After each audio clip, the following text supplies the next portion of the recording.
Dan Friday, thank you for joining us this afternoon. Yeah, sorry I'm a little late. I just came out of the wood shop, so I'm all covered in sawdust and stuff. You said something about glass gave you a direction. What age was that when you first looked into blowing glass?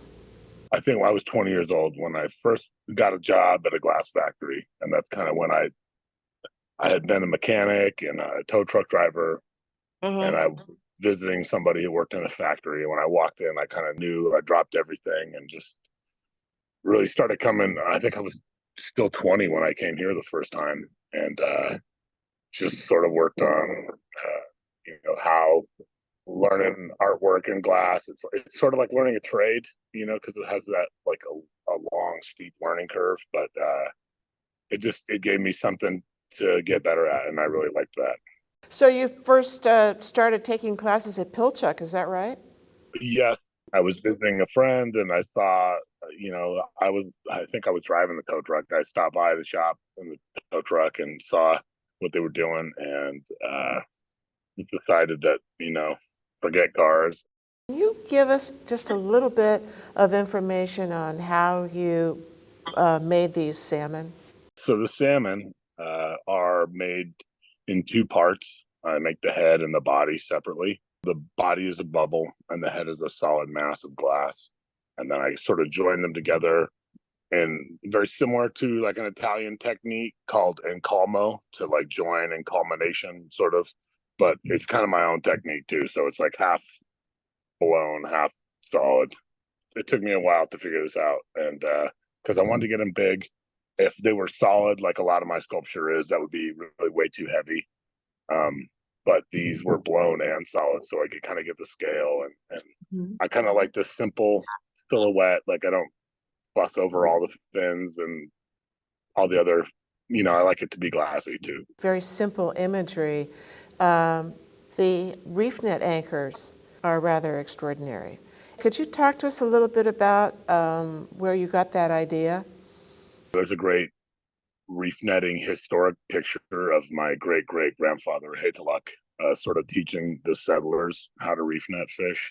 For me, it's a really historic or powerful picture because, they're sharing this reef netting technology, which then spawned the commercial reef net fishing industry, and then also consequently banned them from fishing how they had fished until then. And what's great about them is they're stone, and, my great grandfather's totems or story poles have like almost all but kind of returned to the earth through decay. But these anchors sort of stand as a witness of this like massive fishing industry that was here in the Sound and the San Juans. Right. And now that you can dive underground, people find them on the shore all the time or on the low tide, but when you dive, you can just find piles of these anchor stones underground. They're great. It's a great archaeological marker of the history of reef net fishing. The reef net anchor stones are something that you are recreating in glass. Can you tell us a little bit about how you're getting that surface detail? Yeah, so with glass, there's a lot of different ways to color or pigment glass.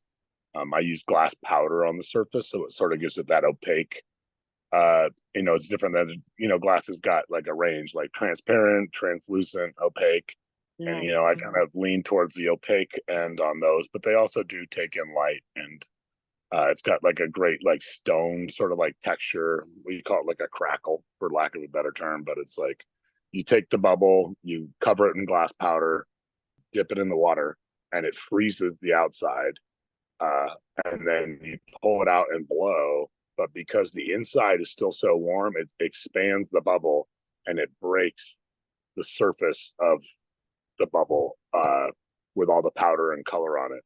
And it spreads and makes all these cracks and fissures. And then I take another black powder and sort of like rub it into the cracks, sort of like scrimshaw, where you like carve the ivory and then remove wipe away the surface. That's what I do to get that like crackled pattern on the surface. How did you come up with that? I mean, that's rather amazing. I know a little bit about glass, and the surface texture is for me, is pretty amazing, actually. Glass has an amazing, like 4,000-year-old history.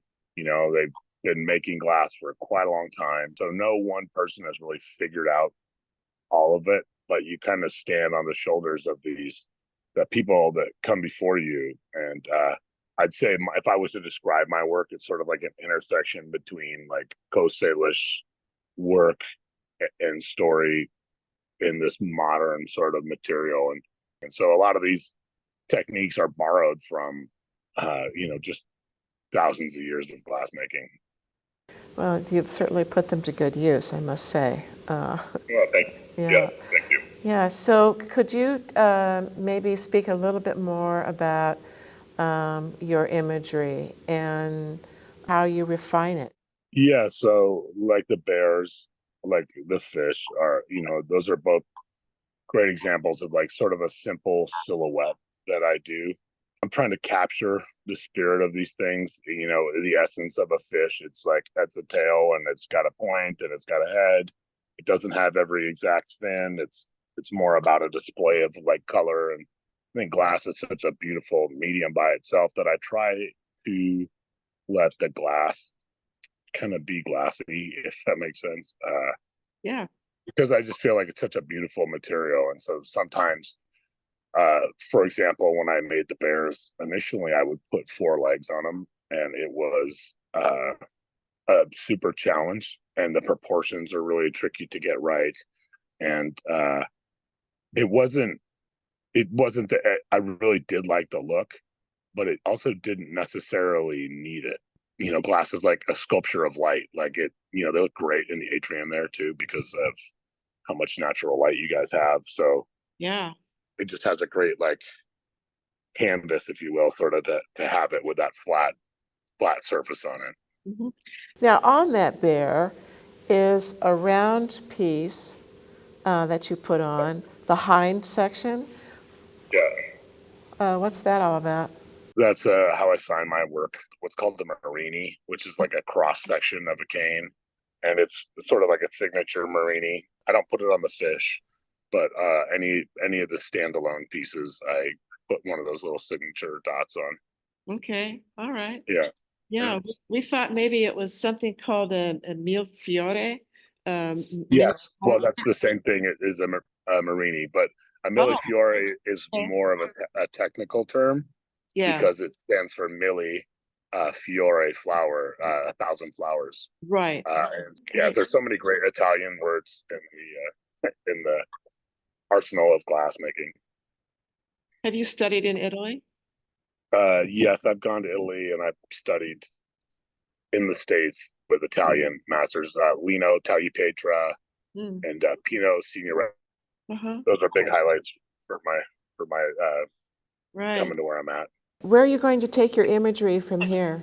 I like the idea of working in bronze. One of my favorite glass pieces is the bust of Akhenaten, and I studied it when I've been studying at Corning in New York.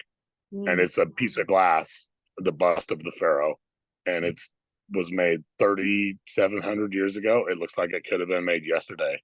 Yeah. And even though glass is fragile, it just has this like permanence to it, which is super cool. And I Mhm. feel like bronze has that even more so. It's just not. I like the idea of working at that scale, and and being able to have putting glass outside is sort of like a risky move.